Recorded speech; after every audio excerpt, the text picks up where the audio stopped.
अरे सुनीता, ये क्या तरीका है? सूरज सिर पर आ गया है और अब जाकर रसोई में आई हो।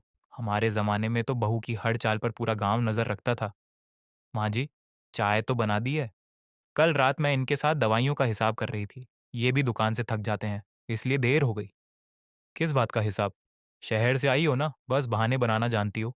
ये सब शहरों में चलता होगा, हमारे गांव में नहीं। मेरा बेटा खुद सब कर सकता है। औरतों को इन चक्करों में पड़ने की जरूरत नहीं। माँ जी, अब जमाना बदल गया है। अगर मैं पढ़ी लिखी हूं तो मदद कर देने में क्या बुराई है? और सच कहूं तो आप हर बात पर मुझे ताना दे देती हैं। तो क्या हमारा जमाना खराब था? हम सुबह अंधेरे में उठते थे, सारा दिन काम करते थे। आजकल की बहुएं बस फोन लेकर बैठ जाती हैं, घंटों का पता ही नहीं चलता। पढ़े लिखे नहीं थे लेकिन घर कैसे संभालते हैं ये अच्छे से जानते थे। तभी पति आता है। अरे माँ, सुबह सुबह क्या हो गया? मैं बाहर से ही सुन रहा हूँ, घर में आवाजें आ रही हैं। बेटा, तू ही समझा इसे। आजकल की बहुएं बस फोन चलाना जानती हैं। कपड़े भी मशीन में डाल देती है।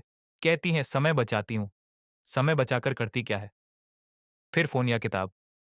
देखिए, मैं आलसी नहीं हूँ। मैं घर का काम भी करती हूँ और अपनी जिम्मेदारी भी समझती हूँ। मैं माँ जी को माँ की तरह मानती हूँ, लेकिन हर बार मेरी तुलना पुराने जमाने से की जाती है। माँ, थोड़ा शांत हो जाओ। और सुनीता, तुम भी। माँ, आपने पूरी जिंदगी मेहनत की है, इसमें कोई शक नहीं।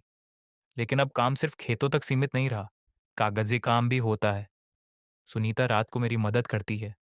और सच कहूँ माँ, ये भी आपकी बेटी जैसी है। बेटी तो है, लेकिन मेरे तरीके नहीं अपनाती। माँ, तरीके समय के साथ बदलते हैं। इसका मतलब ये नहीं कि वो आपका सम्मान नहीं करती। और सुनीता, तुम भी समझो। माँ सुबह काम करती दिखे तो थोड़ा जल्दी उठ जाया करो। 6 बजे ही सही, थोड़ा समझौता कर लो। ठीक है, मैं कोशिश करूंगी।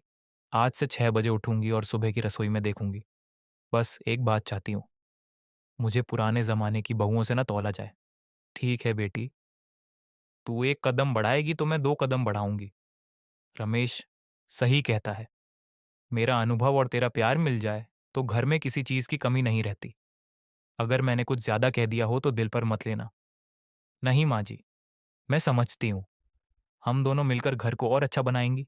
पति मुस्कुराते हुए, बस यही तो चाहिए। घर के स्तंभ कभी कमजोर नहीं होने चाहिए। चलो, अब जल्दी से खाना लगाओ, मुझे दुकान भी जाना है। रिश्तों में गांव या शहर, पुराने या नए का फर्क नहीं होता। जरूरी ये है कि हम एक दूसरे को समझें, सम्मान दें और थोड़ा झुकना सीखें। यही रिश्तों को मजबूत बनाता है।